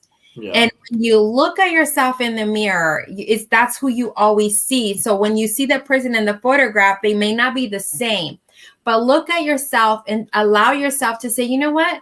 Let me give myself some grace. let me love myself for who I am, because who I am today is a person that has been building up to now. And if I'm not comfortable, let me love me and ask my 20-year-old self, what is it that, who am I? How can I love myself even more? What were the lessons? Or can I love myself and be that badass that I was 20 years ago? Yeah. I like how she even phrased that badass I was 20 years ago. When you look in the mirror, what is the badass you see that you want to see, Anna? I see a strong, courageous woman. I also see a loving person that just wants the best for everyone. I love what you did like that. That I just was like, I had to throw everybody off for a second. That's what I'm best at. I love that though. But at the same point, I'm sorry, Gavin. Go ahead. I'll ask my question. You're good. So with all this self-love and everything, and so you self-acknowledge that there are issues, you self-acknowledge what your worth is, you self-acknowledge the source of the issues, and then you have to constantly have that discipline to be able to reassure yourself and work on the things to better yourself constantly. So now I'm curious on, where does the relationship with other people come in, where you were hurt? You said, you had that bad job, and then you jumped and you were able to find a new career that has been wonderful to you, but you didn't know that it was going to be wonderful. With people, it's a little bit different than a job, just because while a job is your livelihood, a career is your livelihood, relationships with other people, it feels different because it's that intimacy, it's that vulnerability that we give ourselves on a different personal level than you would on a typical career. So how do you go about building relationships with other people, whether they be friendships or romantic relationships, and trusting yourself to be vulnerable to new people if you've been hurt in the past? That's a wonderful question to ask, because the truth is, when I went through that period, I put a block, I put a wall. I didn't allow myself to be vulnerable. And as I'm going through this process, because I'm also learning every single day, there's different layers that get peeled as I'm encountering people, you'd be surprised the lessons that I get from connecting with others. So once I came to terms, and this has been recent, once I came to terms that it's okay to be vulnerable, it's okay to share my story, it's okay, because I'm not worried about what others think anymore. I'm more worried about what the impact is on other people. So that is allowing me to be more vulnerable and share my story.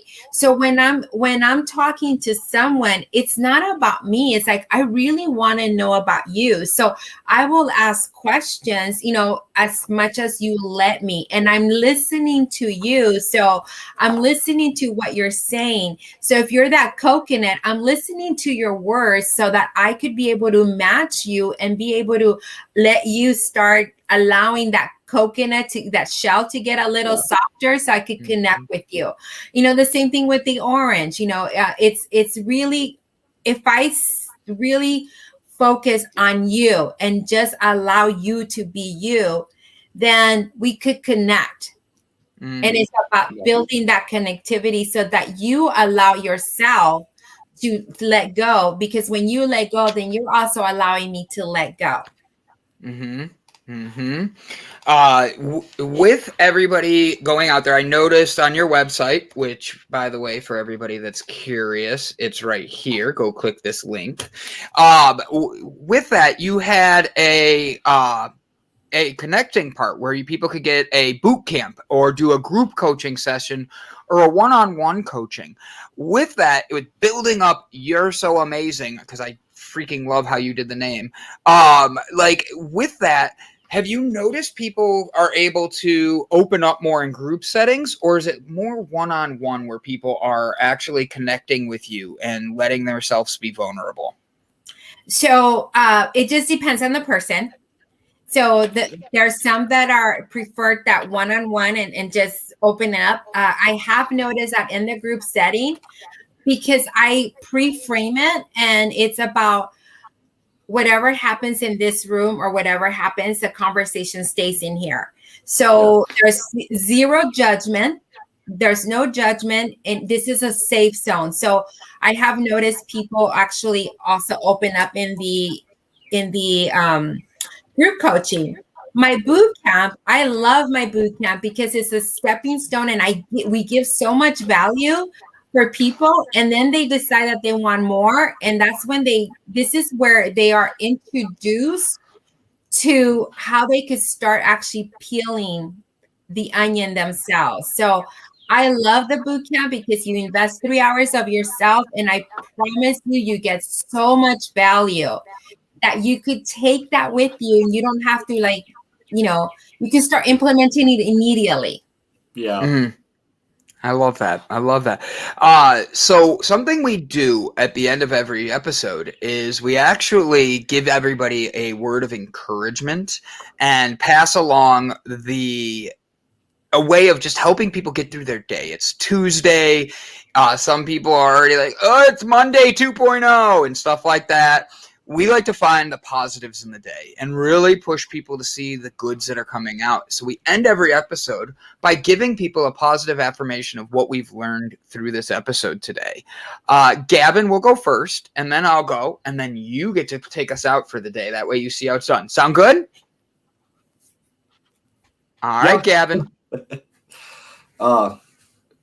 So what I want to take away from today is enjoy the little things in life and try your best to learn who are those that leave your life because they don't want to be around you, and the difference between them and the people who kind of fade away sometimes because they have parts in their life going on and you have parts in their life going on. And that doesn't mean that they don't care about you or that they don't love you or that they don't want to be around you. It just means that you go a separate path for a minute, and that's perfectly okay. Some of my favorite people are people that I only hear from once every couple months, and nothing makes me smile more than when I get those random messages from them. It's a nice feeling. And if you have somebody like that, reach out to them today. Maybe it's been a while. Go ahead, send them a text, give them a call. Just say, hey, I hope you've been well. I was thinking about you earlier. That's all. So I love that. Ooh, that switched angles. I love how you phrase that, buddy, because I kind of was going to lay in along the same lines. I literally was going to tell everybody how when you reach out to somebody out of nowhere and you just say, hey, hope you're having a good day. I was thinking about you. You literally can change somebody's energy. You can change who they are, change how they're feeling, change even their thought process on themselves. So today, just send somebody a message saying, yo, I want to let you know a secret. You're awesome. Just something simple like that. And watch how it influences people's days and how much it changes their view of not just themselves, but you. Thank you guys for tuning in. Miss Anna, it's up to you. Thank you. So I'm going to say that choice is a very powerful thing. Suffering is always optional. So we have the choice of standing in our power. So take the moment and just send love to others. Just send a little heart emoji or a little smile and let them know that you believe in them and that you love them. I love that. She is so cool. She is just, honestly, she has good energy. You have a great smile. You're all about doing your part and making sure that you're leaving the world a better place. We need more people like you in this world. So please know you have our support. Guys, go check out her website. It is, I'm bringing it up one more time for everybody to see. It's You're So Amazing. It's book a discovery call. Yo Soy Amazing. Make sure you book a discovery call. If you have a group and your leaders want to work together or a one-on-one coaching session, do not hesitate to reach out. Here are all the benefits of it: a clear focus, peace of mind, clarity to make decisions, accomplishments, motivation, and effective use of time. A lot of us are needing these things, and Miss Anna is right there being able to change the world and opening up her heart and loving it for you guys. Anna is a badass. I love it. And it's such a good thing. Gavin, you did your part. Did you text Miranda this morning? I did. I might have sent her a text a couple seconds ago saying thank you. Okay. Yeah. Thank you, guys. You are amazing, guys. Go give her a follow. Go find her website. The link is in the comments right here. One more time for everybody there. Go click her link. Make sure you click to get a consult and go spread positivity today, guys. Change the world by changing somebody's life by being positive. All right. Thank you again. I will see everybody tomorrow. Gavin. Yes. Bye. Bye.